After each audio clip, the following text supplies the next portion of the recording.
And today I wanted to go over the law so that you actually know the law. Well, let's try it, see what happens either way. Anybody? So we had a couple of questions to start. Let's review those. And then one other thing that I had this week, and see if there's any other questions you have. And then I'll discuss briefly this act, but I want to have everybody download it before I try to go through it. So the question we had starting is VA appraisal comes in low, okay, on a property. What happens? It depends on whether you wrote your contract before July 1st or after July 1st. After July 1st, remember we discussed in a session the new forms that came out. And for the appraisal part, okay, for appraisal part, let me mute also, we don't have background noise here. So if you had your contract package and you look at the appraisal, it now refers to an appraisal, okay, addendum removal form. So you actually have a form to remove your appraisal contingency, okay?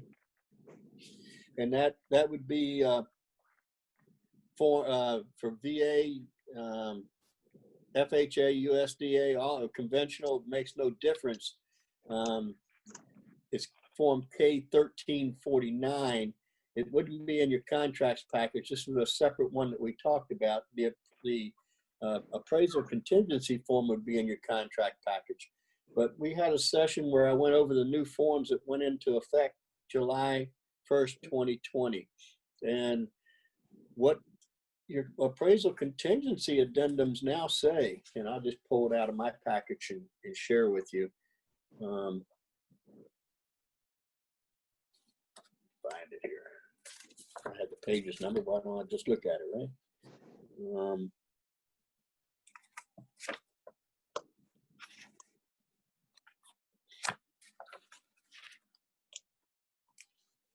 So what the said, we'll take conventional first. And here's what the language says in your conventional financing addendum. So paragraph 5 is appraisal contingency, okay? And it says you have X number of days to do it until 9 p.m. after date of ratification to get your appraisal deadline. Now, if the appraisal comes in equal, it's fine. But you have this appraisal form now that you would send over, and it says, if neither box is checked, this contract is contingent upon an appraisal pursuant to this paragraph. An appraisal deadline is financing deadline set forth above. So the buyer shall deliver notice to seller by the appraisal deadline as follows: appraisal contingency notice. So you actually have to remove your appraisal now with this contingency notice. Okay? So, if you went to the forms library, okay, if you went to the forms library for NVAR, you can download it. It's also, I was in a previous session where you could download all the changes. So, so the appraisal contingency notice form, if it comes in low, paragraph 4 says there would be a negotiating period, and this is new, okay? The appraisal is less than the sales price, and buyer elects not to proceed with consummation of the contract unless seller elects to lower the sales price. The buyer's appraisal contingency notice, okay, that's the actual separate form that you send, all right, shall include a copy of the written statement setting forth the appraised value of the property and buyer's proposed sales price, which shall not be lower than the appraised value. Now, when you send that over, you enter into a negotiating, what they call a negotiating period now. We didn't have this before July 1st, okay?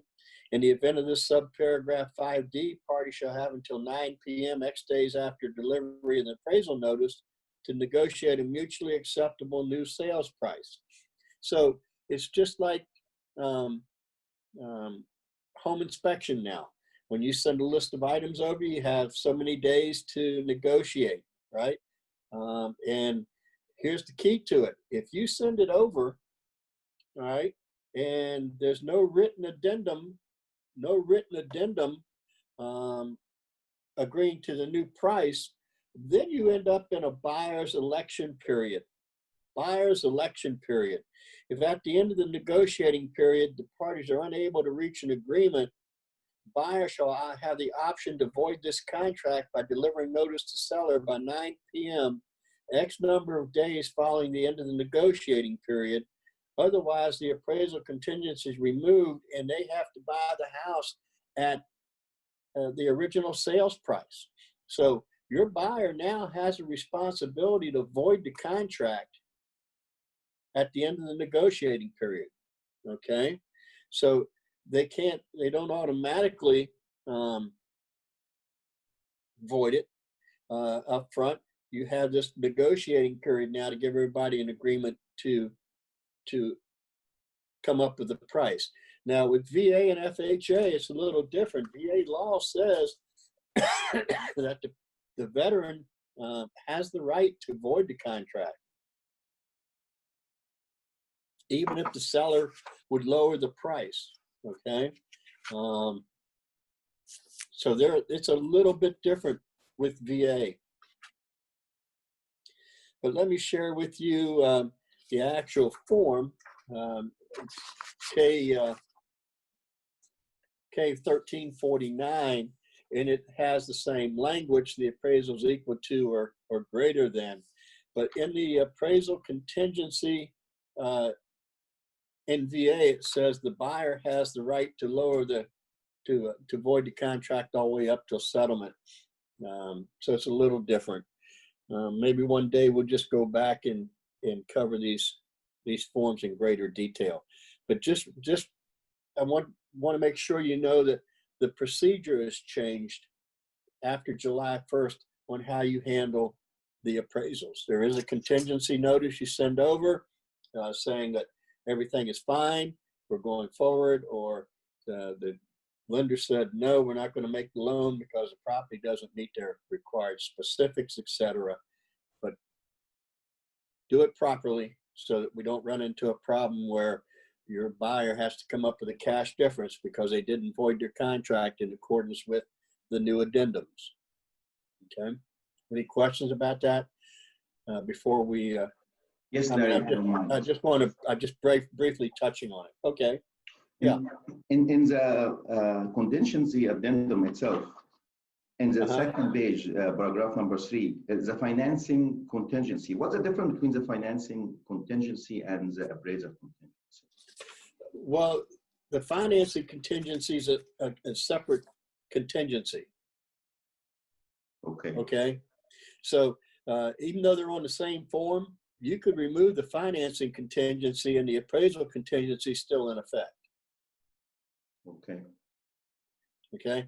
So I wish they would go ahead and separate them and make them different, but they haven't. So they're on the same form, but they're different contingencies.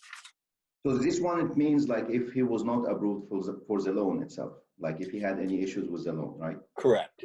Yes. Thank you. Okay. And that's a question we ran into earlier this week. Then I'll come back to and address. I want to go ahead and share what the VA language says. If I can find it in here, because it's a little different. The contingency is a little different for VA than it is conventional. Paragraph 4, the negotiating paragraph, we just discussed with conventional. It's not the same for VA. Okay, so negotiating. The appraisal is less than the sales price. This is what VA says. The buyer elects not to proceed with consummation of this contract unless seller elects to lower the sales price. Buyer's appraisal contingency notice shall include a copy of the written statement and buyer's proposed sales price, which shall not be lower than the appraised value. But the negotiating part of VA is a little different. In the event the parties, of subparagraph 5B4, where you send a notice, may negotiate a mutually agreeable sales price, buyer or seller may make, modify, rescind, or alter as many offers and counter offers as desired to reach mutually acceptable terms. Buyer and seller may agree on terms by signing a written addendum describing the agreed upon new sales price. But it goes on, buyer may void this contract by delivering notice to seller on or before the earlier of 1, settlement, or 2, buyer and seller signing a written addendum describing the agreed upon new sales price. So if anytime up until they sign a new addendum, a new sales price, it's not a 5 days to negotiate and respond, etc. With VA, they have the absolute right to avoid a contract, okay? So it's a little different with VA than conventional, in the same way with FHA. So conventional, you have the negotiating period that has an ending time. VA and FHA, they could keep negotiating, and the buyer just decide they don't want it and call it a day and it's over. Okay. In that case, do we have to send the contract again to change the price, or do we? Well, no, you would still use that negotiating form, the appraisal contingency removal form. So, and that's where you would put the price, but the appraisal contingency removal would just list the price that the seller wants. The buyer wants. Now, with VA, if the appraisal comes in low, say the price was $500 and it came in at $485, could the veteran agree to, using the VA loan, could they agree to $490 and take the other $10 out of pocket? Yes, but up until they actually have an agreement, okay, they could just say, no, the appraisal came in low, I'm out of here, I'm not negotiating, I don't want the property. And they have every right to do that, VA and FHA. Okay, but you would use your contingency removal notice saying that they're not going through with it because of, you would check the appropriate box. And when you use that form, when we looked at it, if you choose more than one option, it voids the form. So there's only one option out of the choices. And the choices in the addendum reflect what's in the sales contract. Okay. Now, we had another situation this week where the appraisal, the person was rejected for their loan, and within the time frames and everything, they sent the notice over to void the contract, and the other side was really upset. They're saying, you misled us, we weren't being truthful, the seller doesn't want to let them out, etc. Okay. In that instance, I recommended that the agent have their buyer get an attorney to write a letter in accordance with the contract. You can be upset, but you still have to let the buyer out. If not, then we're gonna take a look at paragraph 26, where you're going to be responsible for all their costs if we have to go after you, give them their money back. But at the same time, I was then told that there was a homeowners association and the packet hadn't been delivered. Okay, and that was what we were going to talk about here today. The package wasn't delivered. Then all the way up until the time you receive the package, or a notice the package would not be available, the buyer has the right to void. So I told him just go back and send over another release and notice voiding the contract for the POA and Condo Act. And the seller was still saying, you misled us, we don't want to do that. Well, the statute's pretty straightforward. We don't have to give a reason why we're canceling for POA or condo. Okay. And the law actually says that once the contract is voided, the earnest money deposit has to be returned after 30 days unless they agree otherwise in writing to a shorter time period. So just because they void the contract doesn't mean they're automatically going to get their earnest money deposit back for condo unless everybody signs the release. But the broker, at the end of the 30 days, the broker could refund the deposit without a release if they felt comfortable doing it, because that's what the statute says. Would the title company do the same? I'm sorry? If the security deposit held by the title company, would it do the same after 30 days? Yes, yes. Yeah, and that's the reason I was hoping you guys would have received something saying, I was going to go over 55.1 1801. It's actually 37 sections to the POA Act, and it's the same as the Condo Act. Okay, and I'm gonna start going through it briefly today, see if it brings up any other questions, and then we will schedule this for next Monday's session, where we have you have an opportunity to download the law. And what you would do is you would just Google 55.1-1800 Virginia, okay? And that would take you to that section of our Virginia statute, and that's what I'm going to be working with. So if you want to take a second and Google that, maybe you can Google it and download it real quick before I go through it. So if you just Google 55.1-1800 Virginia, it should bring up Code of Virginia, Title 55.1, and it should say definitions. You want to try to do that real quickly?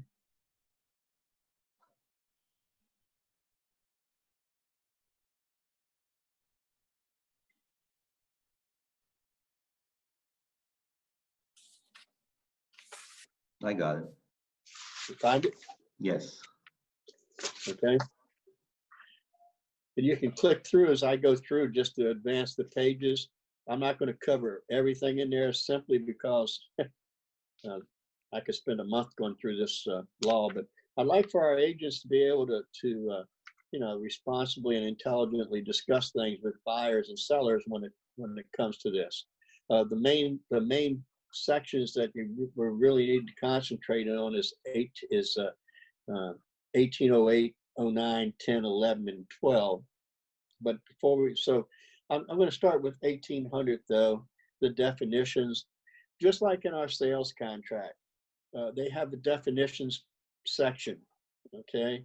And they have the words capitalized in quotation marks. That sets the definition. So anywhere in this contract that these different terms are used, whether they're capital or not in the law, that refers back to this definition. And one I want to point out on this page is the definition of a disclosure packet update. Okay, means an update of the financial information. Okay, and that update will include a copy of the original disclosure packet. So when a buyer has the right to order an update, okay, they can't void the contract for it. They have the right to order the update. They'll get a copy of the original disclosure package that was given to them, plus an update of the financials so they know what's going on, okay? And professionally managed means a common interest community that has a common interest community manager. The key to that is all of these POAs and condos are controlled by the CIC, the Common Interest Community Board. It is part of DPOR. Okay, it's part of DPOR. So if you have a problem with them not doing what they were supposed to be doing, you can tell them you're going to have to report them to the CIC, and they will actually then cooperate a lot more. They don't want you going there because they know they can be fined or lose their license, etc. Section 55.1, 1801. There's a lot of reading there, applicability. The one thing there that you probably need to know is this is for any POA, Property Owners Association, recorded after January 1, 1959. If there was one out there prior, they wouldn't be bound by all this law. You can look at 1802 and 3 and 4. That's when it's really founded. I want to go to 55.1/1805 if you're able to download this. It's called association charges. Okay, except as expressly authorized in the law, okay, or the declaration, which is what was recorded, the law, the rules of the association. The association may not make an assessment or impose a charge against the lot or an owner unless the charge is a fee for services provided or related to the use of the common area, etc. And they cannot charge an inspection fee on a vacant lot. Now, when you look at the POA statute, it talks about lot, not the house. Okay, but if there's a house on the lot, it still deals with the lot itself. If it's a vacant piece of property, they shouldn't be charging a fee. It's called an architectural review fee to make sure that the structure is in conformance, right? One thing that I have marked really important on 15.1/1805, it does discuss the Common Interest Community Board may assess a monetary penalty for a violation of this section against any association, common interest community manager, and they can issue a cease and desist order for anything that they're doing that's not in conformance. Okay. Now, 55.1/1806 deals with renting your property. Okay. And it says no association shall condition or prohibit the rental to a tenant by the owner by making an assessment or impose a charge unless it's allowed under 55.1/1805.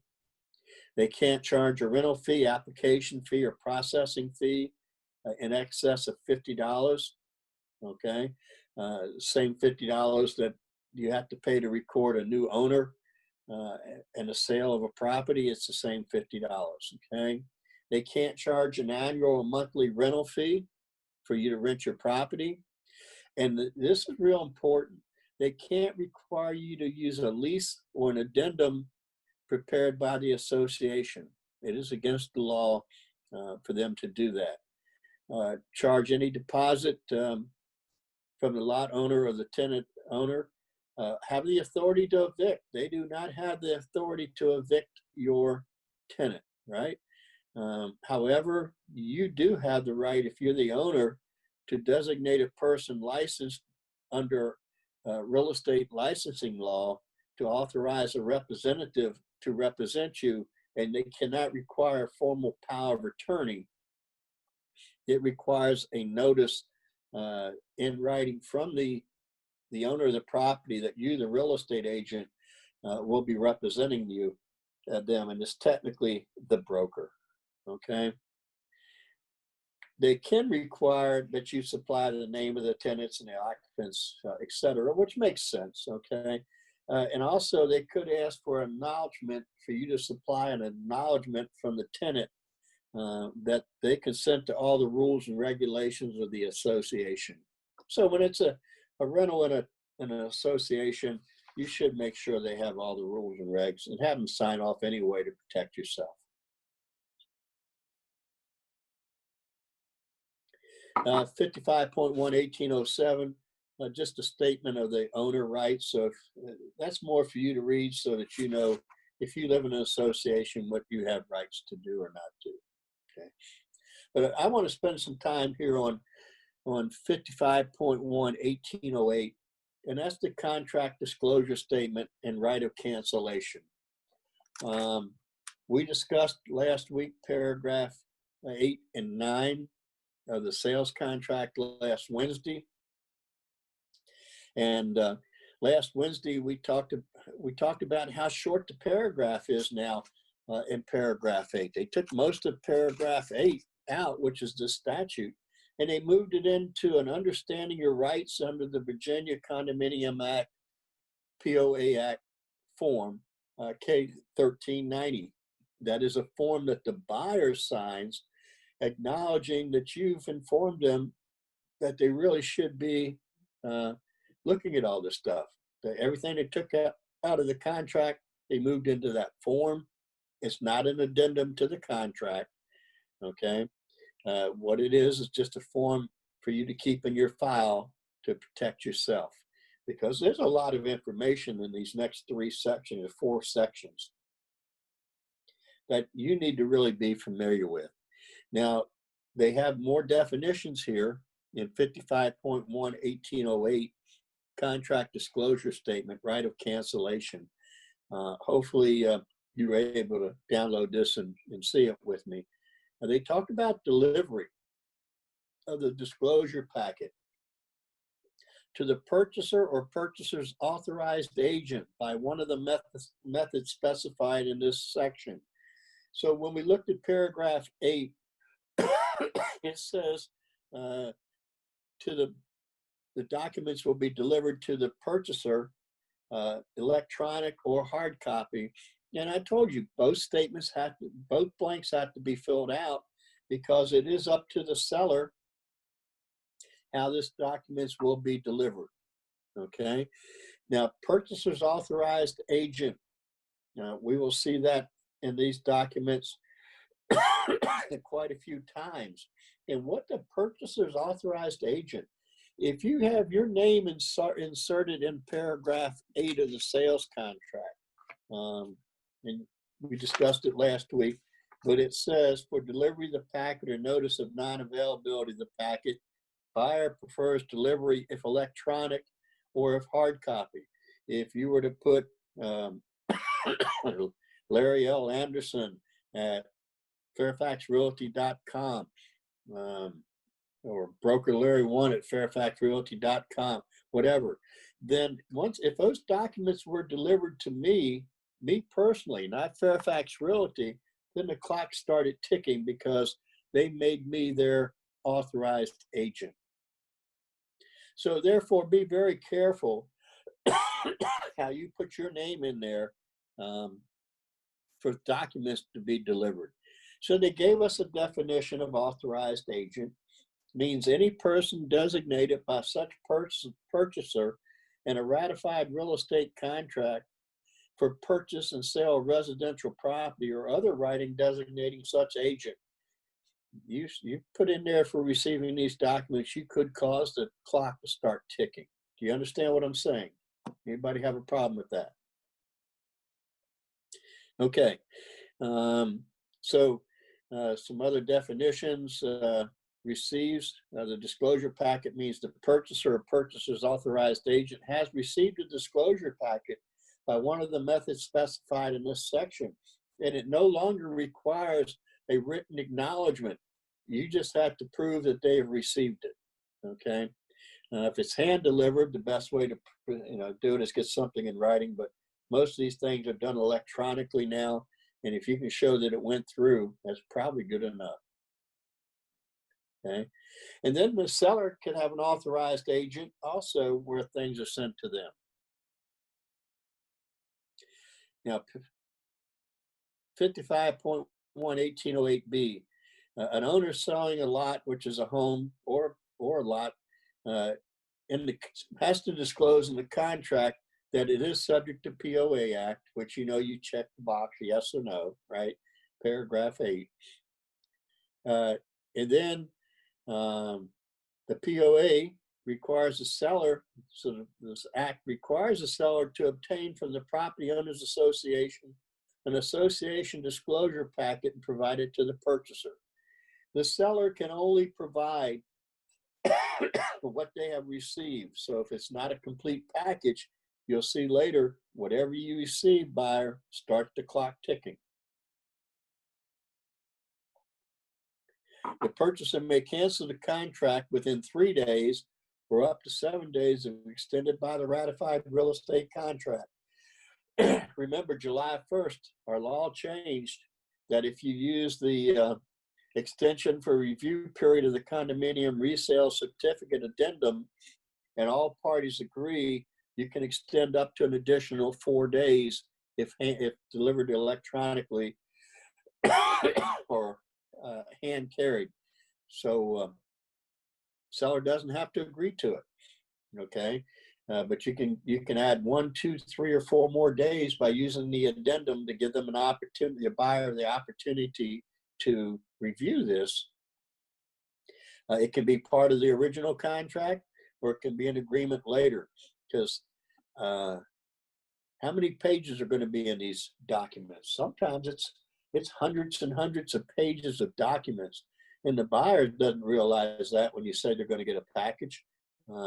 So they may say, I need more time. That's when you try to go back with the addendum, see if they would agree. Okay. Now, the key to this is if the purchaser received a disclosure packet, okay, at the time the contract is ratified or before, then they have 3 days or 7 if it was extended to do it. If they received a disclosure packet after the contract is ratified, then the 3 days would start when they receive the documents. I think you guys are pretty familiar with that.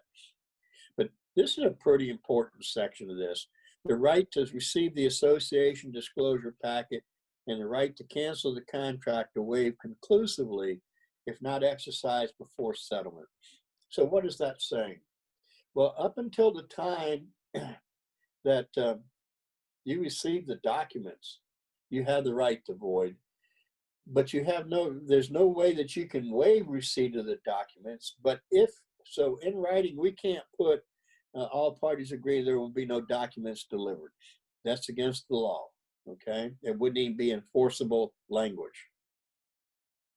But if I settle and I have not received the documents, I've waived the right to receive them. I've waived the right to go back against anybody, and I am bound by everything that would have been in those documents that I did not receive. And I know I've had a couple of agents contact me after settlement to say, we have these documents. What are we supposed to do with them? Nothing now. You give them to your buyer, but if they were delivered to you and you never delivered it to them and settlement happened, it's waived. Okay. And that's why they went back and put in authorized agent. Otherwise, in the old days, what happened, we would go and drop them off at the office of the broker because the broker was the agent of the buyer. Somebody would sign for the documents on a Friday afternoon. They'd lay there until Monday when the agent came in, or Tuesday, and since they were delivered to the broker, then the clock started ticking. So they changed it. The authorized agent is the person specified in the contract, not the brokerage. So if it had said Larry Anderson in the paragraph, and they were dropped off at the office on a Friday to another agent, and they signed for it, that did not start the clock ticking because that was not the authorized agent. And if there's no authorized agent in there and it's just the buyer, then they haven't been delivered. So it's very specific now in this statute. Somebody have a question? 3 business days, right? Nope, 3 days. 3 days. Okay. Not business, 3 days. 3 calendar days. Okay. Okay. Now, and it's you will see in here that it starts when delivered, not the day after. Okay. So in other words, in our sales contract in paragraph 31, anything else that's dealing with this contract, say you sent over the addendum for the home inspection for things to be fixed, and we received it today. Well, the first day is tomorrow because the contract says, the day after delivered. However, with these condo docs and POA docs, the statute says when delivered. So if it's delivered at 2 o'clock today, the first day is over, in my opinion, at midnight tomorrow. Okay. So it started 1 day, 2 days, 3 days. Whereas if it was a home inspection addendum, it's technically 4 days.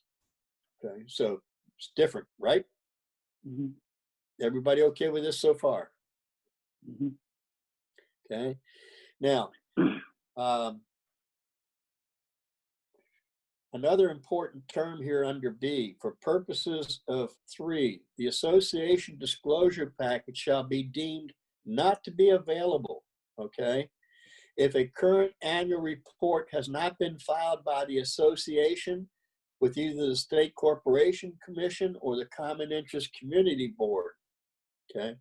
So if you belong to an association, it's pretty imperative that that you make sure their association is filing their proper paperwork. And you can check that by just checking, going to the site and seeing if it's been filed, Common Interest Community Board. It's also deemed not available if the seller's made a written request to the association, that be provided no such packet has been received within 14 days in accordance with the law, or written notice from the association that a packet just won't be available. So the purchaser has the right to void the contract, okay, up until the time they receive a notice that a packet won't be available or they receive the packet. They also have the right to void 3 days after a notice that a package will not be available, or 3 days after they've been hand delivered the documents, right? Or 7 if it was negotiated that way. So how do you know?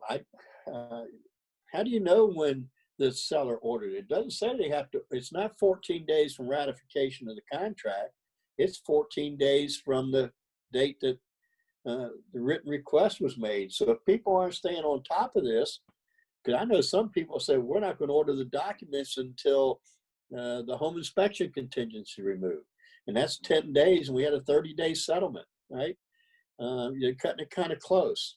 So actually, if I was a seller and I was selling my home and I was talking to my agent about this, I'd say, well, it says here, if we hand these documents to them before they ratify the contract, then their 3 days start at ratification. So we'll know in 3 days whether they're going to back out for POA or condo. So to me, it would make sense to order them up front and have them in hand to get this requirement met and out of the way. Okay. But that's got to be a choice of the seller. They usually don't want to order the documents because they think they're going to have to pay the money up front. Is the money required up front? In a professionally managed association, no, they can't charge the money up front. In a non-professionally managed, yeah, they can't get it up front. They get it when the documents are delivered. So professionally managed, it's paid out at settlement unless 60 days have passed, then they have the right to receive the money. Okay. So if they're asking for the money up front in a professionally managed association, they should not be doing that. So what happens if the property doesn't sell, Larry? Then the money's due in 60, if you've ordered the documents already? Yes, you ordered the document and the agent did it by himself. So is the agent then have to pay for it? Well, the agent can only do it if they were authorized by the seller to do it. Okay. So I would say the agent should be writing a check for the money unless they were authorized by the seller. Okay.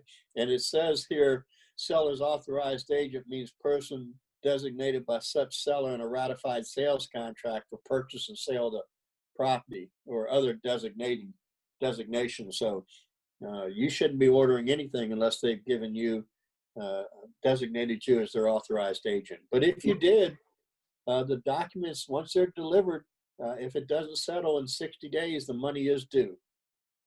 Okay. Is the exclusive right to sell cover that part? Like, No. Isn't that authorization?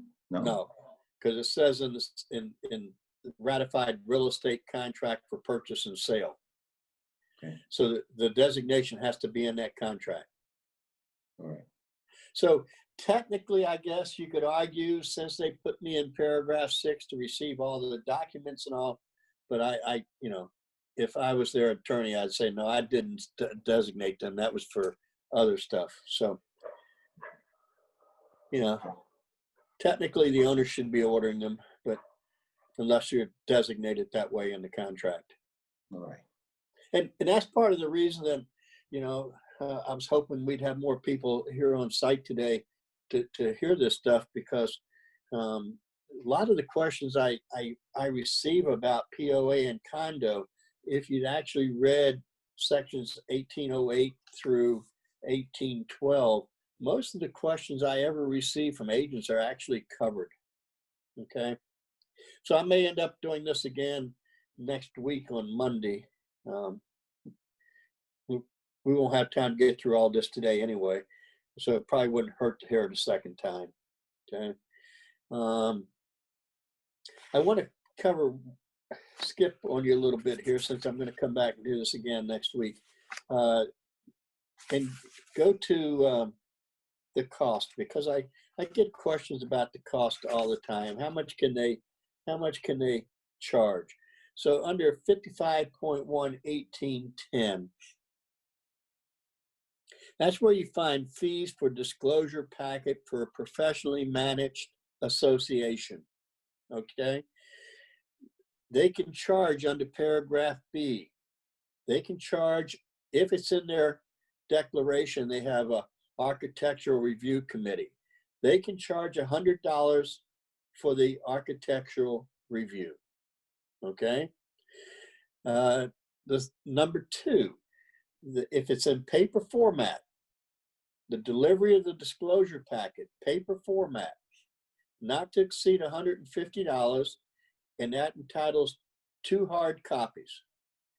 If it's in the electronic format, a fee not to exceed a total of $125 for an electronic copy to each of the following. So when these documents are ordered, they should be asking these electronic documents, if that's how it's being done, to be sent to each of these parties. And they have to send it to them under this $125 fee. The seller, the seller's authorized agent, who they authorized in the contract. The purchaser, the purchaser's authorized agent, and not more than one other person. So 5 copies electronically sent for the fee not to exceed $125. Okay. Now, the preparer of the disclosure packet shall provide the disclosure packet directly to the designated persons. Okay. So they have to send it where you designate, and only one fee shall be charged for the preparation and delivery of the disclosure packet. Okay. 3, at the option of the seller, you could request expediting, get these documents to me within 5 days, but they don't have to unless the association agrees to this one. Okay. And that would cost an additional $50. Okay. At the option of the seller, an additional hard copy. So I'm entitled to 2 for the $150, but if I want an additional hard copy, that's another $25. Okay. At the option of the seller or their authorized agent, hand delivery, overnight delivery. If you're requesting that, the only fee they can charge is the actual cost paid to a third-party commercial delivery service. All right. And they can require a post-closing fee of the purchaser not to exceed $50. And that's it. That's the only fees they can charge. Okay. They can't charge a fee for going into their email, their websites, all that. This is the maximum they can charge. So now you will notice that these fees probably are not what you're seeing. They're a little bit higher because every 5 years, these fees adjust in accordance with the CPI, Consumer Price Index. And we had a change, I think, about 2 years ago. So it might be $137.50 for the electronic copies or whatever. They're not going to go in and change the statute to reflect CPI each year. So the figures could be a little bit off, but they shouldn't be too much higher than that. Okay. So I'm going to I'm going to stop here because I want to go back and do this again next Monday when we have other people that know we're covering this part. I'm going to open it up for any other questions you might have about anything we discussed today, or anything that you want to talk about. Larry, Yes. my question is POA and the condominium association disclosure package, we cannot charge the purchaser not more than $50. That they can't charge more than $50 for the update for the purchaser. I see. Okay. The update. Okay. Okay. So the seller or the purchaser has the right to order an update. These documents, if they've been issued in the last 12 months, okay, then the purchaser can ask for an update, which means they would get a copy of the same report that they have, but the financials will be updated. And that's $50. And that has to be delivered within 10 days. But they No, cannot. the package. It would be the old package plus new financing, financials. But the purchaser can't back out on the update. Okay. And after the contract is ratified, within 14 days, this has to be delivered to the buyer. No. They No. have to be delivered within 14 days after the date of the receipt of the written request by the Property Owners Association management company. So it depends on when the seller ordered them. If the seller didn't order them for 14 days, then your buyer is not going to receive them for 28 days. Right. Okay. Okay. And you had a 30-day settlement. Well, now your buyer only has 2 days to review. Okay. Right. Okay. So, but if they're not delivered within 14 days after that written request, which we don't know when that happens, do we? Then, the purchaser is going to be stuck. Right? Now, that's the reason in the statute it actually says that they have the right to void the contract anytime prior to settlement. Okay, anytime prior to settlement, unless they have received a notice these won't be available, or they've actually received a package. Okay. Now, if you receive a notice that the package will not be available, your purchaser has to void their contract within 3 days of that notice. You can't say, well, 3 days before settlement, I'm going to void the contract because we never received the documents. No, but you received a written notice from us that there would be no documents. That starts the time period. Okay. If they receive any part of the packet, so, when we discuss next week, when we discuss 1509, the contents of the disclosure packet, okay? 1509 has the 19 items that must be included in the package. If all 19 items aren't included in the package, whatever your buyer receives starts the clock. Okay? There's no waiting for the rest of the stuff to come. So if they don't receive 19, if they don't receive a complete package, whatever they receive starts the clock. Okay, and there's no addendums being written to extend the time period until you get the rest of the document. None of that can happen. The law is very strict and specific. They can either void the contract or they can take the chance and go forward. Thank you. And that makes sense because the seller can only deliver what they receive. They have no control over what they receive. Okay. Now, I've heard of a case where it was delivered to the seller and they pulled some pages out because they didn't want the buyer to see it. That would be fraud. You don't want to do that. That's why it says the association would deliver it directly to whomever the parties are. Even if it's hard copy, they'd have to mail it to the parties designated. And the buyer doesn't have the right to say, this is how I want to receive them.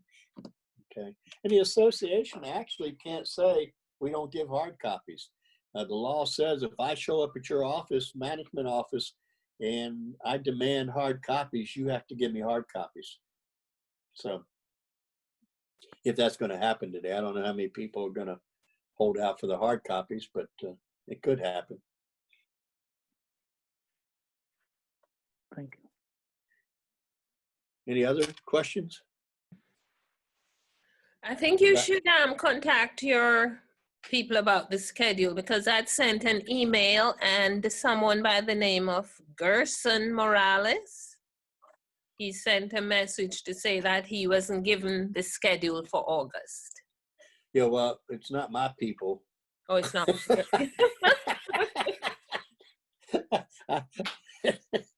Okay. I'm a consultant. Okay. They don't, but you know, it's these things happen. You know, it's not like it's a one-shot thing. It's the only time you're going to hear me. We meet every Monday and Wednesday at 11 o'clock. Now I know. Okay. So I won't have So on Mondays it's Ask Larry. On Wednesdays we are going through the sales contract paragraph by paragraph. So far we've made it through 8 paragraphs or 9. So Wednesday, whether you receive a notice or not, I will be doing paragraph 10 of the sales contract, condition of the property, home inspection addendum, and removal form. Okay, and I will be here at 11 o'clock to do it. But I'm sorry about the mix-up. Those things happen, and you know, we'll redo this session next Monday, where everybody has an opportunity. And now that you know what I'm going to be doing, you might want to read through at least 1808 through 1812, because one difference, and I want to make sure you understand, professionally managed, the money's not due until settlement. If it's a mom and pop where there's like 10 houses and they don't have a they don't have a community management company doing it, and they do it themselves, they can only charge 10 cents per page for the information, and the money is due when they hand the package to you, not at settlement. So there's a difference between professionally managed and self-managed. Okay, and we'll cover all that. We'll go through this stuff again next week, and it might take several days to go through this. But I just want our agents to know what's in the statute, so when they're discussing it with people, well, and the people you're really going to have trouble with is not the buyers and the sellers. Who do you usually have to discuss this with? The other agents, who think they know it because they heard it somewhere, but they've never read anything. So I like our people to know where I get what I talk about, because I pour through this stuff all the time. Any other questions? Okay, well, for the 10 or 11 of you that joined me today, well, thank you. And I will be here at 11 o'clock on Wednesday to discuss paragraph 10 in the home inspection addendum. Interesting part of our contract, and a lot of people do not understand it correctly. Thank you very much, Larry.